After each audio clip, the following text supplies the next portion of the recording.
শীতের দুপুরে ছাদে বসে রোদ পোয়াতে কারই না ভালো লাগে বলো। তাই আমি চলে এসেছিলাম অনেকগুলো জামা কাপড় কেচে ছাদে বসতে, রোদেতে একটু। যেহেতু এই প্রথমবার আমরা ফ্যামিলি নিয়ে ঘুরতে যাচ্ছি, তাই দিদা দেখো এদিকে কত ধান শুকনো করতে দিয়েছে। আর ধান শুকনো করার জন্য আমাকে রেখেছে ছাদে, যাতে ধানগুলো মাঝে মাঝে একটু ঘেঁটে দিই, তাহলে তাড়াতাড়ি শুকনো হয়ে যাবে। আর এদিকে দেখো এসেছে কার্তিক আমাকে রেডি করার জন্য, নিজেই এখনও রেডি হয়নি, আবার আমাকে রেডি করার জন্য এসেছে। কারণ আমি এখনও স্নান করিনি, ছাদে বসেছিলাম। তো স্নান টান করে খাওয়া দাওয়া শেষ করে রেডি হয়ে চলে এসেছি একবারে ট্যুরের বাসে। তো দেখতেই পাচ্ছ পেছন দিকে দিদা বসে আছে, এদিকে মা, এদিকে দাদা, দাদার বউ মানে আমার যা, দেওর, আর বড়দিদি, জামাইবাবু, গুল্লু, সবাই মিলে এসেছিলাম। প্রথমে আরামবাগে এসে গাড়িটা স্টপ হয়েছিল, সেখান থেকে 50 টাকায় 10টা মোমো খেতে গিয়ে আমাদের অবস্থা নাজেহাল হয়ে গিয়েছিল। তো আর বললাম না, নেক্সট আমাদের গন্তব্য ছিল বনলতাতে গিয়ে দাঁড়িয়েছিল বাস। তো ওখান থেকে কিছু ফটোশ্যুট করে নিয়েছিলাম রাত্রেবেলা, যেহেতু পার্কের মধ্যে একদমই অ্যালাউ ছিল না এখন, কারণ অনেকটা রাত, তখন 2টো বাজে প্রায়। তাই একটু চারিদিকটা ঘোরাফেরা করে নিয়ে কিছু ছবি টবি তুলে নিয়ে আবার চলে এসেছিলাম বাসের মধ্যে। এইবারে পার হব আমরা বিশাল একটা জঙ্গল, যার নাম জয়পুর জঙ্গল। জঙ্গল দেখতে দেখতে আমি ঘুমিয়েই পড়েছিলাম প্রায়। তারপরে দেখো সকাল সকাল প্রায় ভোরবেলার দিকে আমরা পৌঁছে গিয়েছিলাম আমাদের গন্তব্যে, মানে আমরা গিয়েছিলাম অযোধ্যা পাহাড়।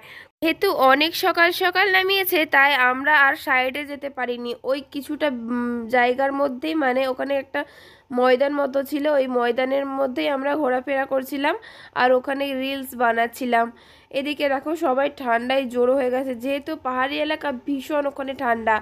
আর এই যে পেছন দিকের যে গাড়িগুলো আছে না, কিছুক্ষণ পরে ওরাই এই পাহাড়ের ওপর দিয়ে উঠবে, উঠে ট্যুরে নিয়ে যাবে আমাদেরকে।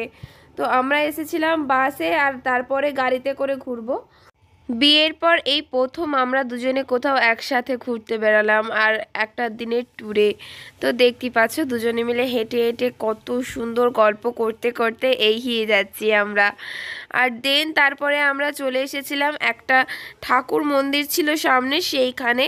তো শিব ঠাকুরের মন্দির, যেহেতু আমরা এখনও স্নান করিনি সেহেতু ওখানে আমরা যাইনি, সাইড দিয়েই চলে এসেছিলাম। দেখো কত সুন্দর জায়গা, আর এখানে দেখো কেউ মনে হয় মানত করে এইসব রেখে গেছে। তারপর চলে এসেছিলাম ওরই সামনে একটা লেকের ধারে, আর লেকটা কত সুন্দর লাগছে সকালবেলা, দেখতেই পাচ্ছ।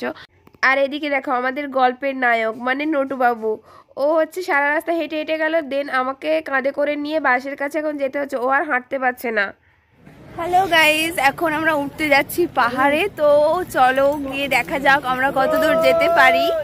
প্রথমেই আমরা যখন অযোধ্যা হিল ট্রাভেলের জন্য কোনো গাড়ি পাচ্ছিলাম না, তখন এত সকাল সকাল আমরা গিয়েছিলাম পাহাড়ে ওঠার জন্য।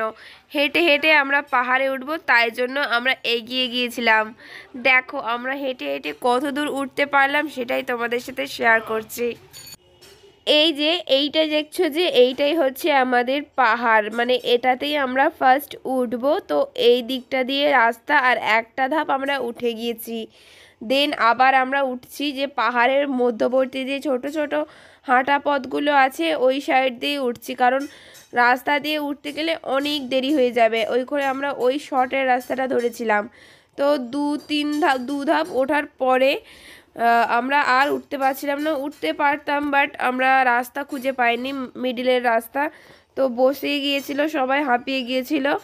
এনার্জি আমার আর আমার দিদির ছিল, বাট আমরা আর ওদের অনুপ্রেরণায় আর উঠতেই পারিনি। আর ওরা এই দেখো ওখানে বসে জল খাচ্ছে, নাস্তা পানি খাচ্ছে, ওরা আর উঠবে না বলেই দিয়েছে।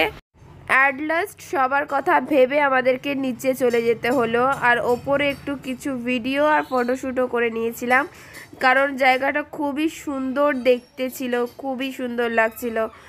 বহুকাল আগে একবার গিয়েছিলাম শুশুনিয়া পাহাড়ে, সেইটা আর মনে নেই যে কেমনভাবে উঠেছিলাম আর কতটাই বা ছোট ছিলাম। এখন অনেক দিন পর চলে এসেছি অযোধ্যা পাহাড়ে, তো এখন খুবই ভালো লাগছে পাহাড়টা দেখে।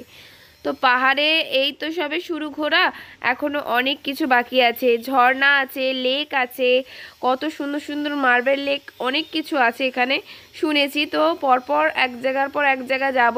আর ওদিকে দেখো যেই লেকটি আমি দেখাচ্ছিলাম তোমাদেরকে সামনে থেকে, ওইটা এখান থেকে কত সুন্দর লাগছে। আর ওপর থেকে যখন আমরা নিচের দিকে নামার চেষ্টা করছিলাম না, তখন ভীষণ ভয় করছিল।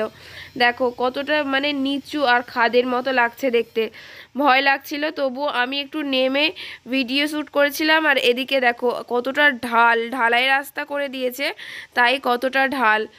পাহাড় থেকে নামার সময় এতটাই মানে দ্রুত বেগে নেমেছিলাম না, আমি আর নিজের ব্রেকটা কন্ট্রোল করতে পারিনি। দেন আমরা বসেছিলাম গাড়ির উদ্দেশ্যে ওই ঢালাই রাস্তাতেই। তো এখন গাড়িতে চেপে আমরা চলে এসেছি পাহাড়ের উপর দিকে। এরই মাঝে বলে নিই আমাদের এই ট্যুর প্যাকেজটা কত টাকার কি ছিল।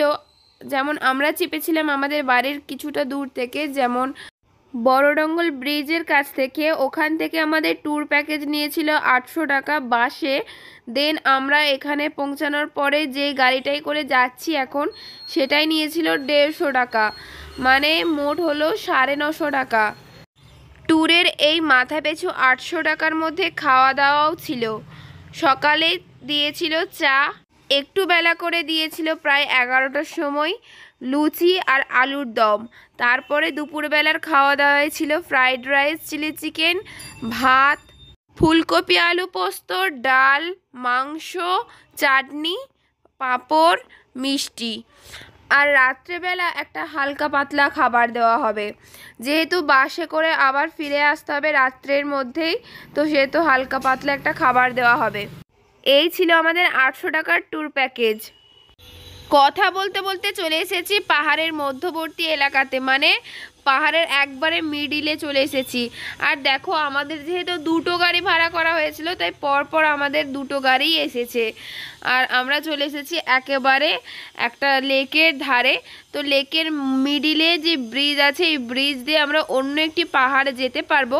আর মিডিলে দেখো এই লেকের মাধ্যমে যে জল আছে, জল দিয়ে বিদ্যুৎ উৎপাদন করা হচ্ছে সোলার সিস্টেমের মাধ্যমে। তো এখন এসেছি অযোধ্যার যে মার্বেল লেক আছে সেখানে। তো তোমাদেরকে দেখাবো বলেছিলাম কোথায় কোথায় ঘুরতে গেছি, সেগুলো ভয়েস ওভার করা হয়নি, শেষে দিয়ে দেবো। তো এখন এসেছি, দেখো মার্বেল লেক, ভীষণ গভীর একটা জায়গা। অযোধ্যার অনেকগুলো ট্যুরিস্ট স্পটের মধ্যে এটা অন্যতম। এটা হলো যে মার্বেল লেক, এর চারিদিকটা পুরো মার্বেল, যে পাথর আছে না, ঘরের যে পাথর টাইলস বস করানো হয় সেই রকম টাইপের দেখতে। এর এত গভীর একটা জায়গা, এত গভীর জায়গা, যেখানে আমি অনেকটা ওপর দিক থেকে দেখলে হিমশিম খেয়ে যাওয়ার খাপ। ভীষণ গভীর একটা জায়গা ছিল এখানটায়। আর এটা দেখতেও খুব সুন্দর লাগছিল, হাড় হিম করা একটা জায়গা।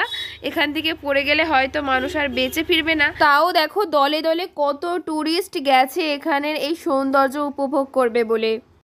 তারপর আমরা চলে এসেছিলাম ঝর্নার কাছে। আর ঝর্নার কাছে এসে দেখো নটু ঘুমিয়ে পড়েছিল, আর ওকে কোলে করে নিয়ে আমার যাত্রা শুরু। দেখো ঝর্নার কাছে গিয়ে ঝর্না ওকে জাগিয়ে দিয়েছিলাম, ও দেখলো ঝর্না, আমরাও দেখলাম ঝর্না। এখানটা খুবই সুন্দর ছিল, জানি না এটা কৃত্রিমভাবে তৈরি কিনা। কৃত্রিমভাবে তৈরি হলেও এটা দেখতে খুব সুন্দর ছিল, আর এত সুন্দর লাগছিল, প্রচুর মানুষ এখানে ভিড় করেছিল। তারপর আমরা রওনা হয়েছিলাম বাসের উদ্দেশ্যে। অলরেডি আমাদের খাওয়া দাওয়া কমপ্লিট, আর এখন আমরা একটু ঘুরতে এসেছি লেকের ধারে। এটা দেখো একটা ছোট্ট বাগান মতো আছে, আর এদিকটা আছে যে লেক পাহাড়ের গায়ে। ঘোরাঘুরি কমপ্লিট, এখন যাব বাড়ির উদ্দেশ্যে। তো বাসে চলে এসেছি। এই ব্লগটি তোমাদের কেমন লাগলো জানিও। দেখা হচ্ছে নেক্সট ব্লগে। সবাইকে টাটা।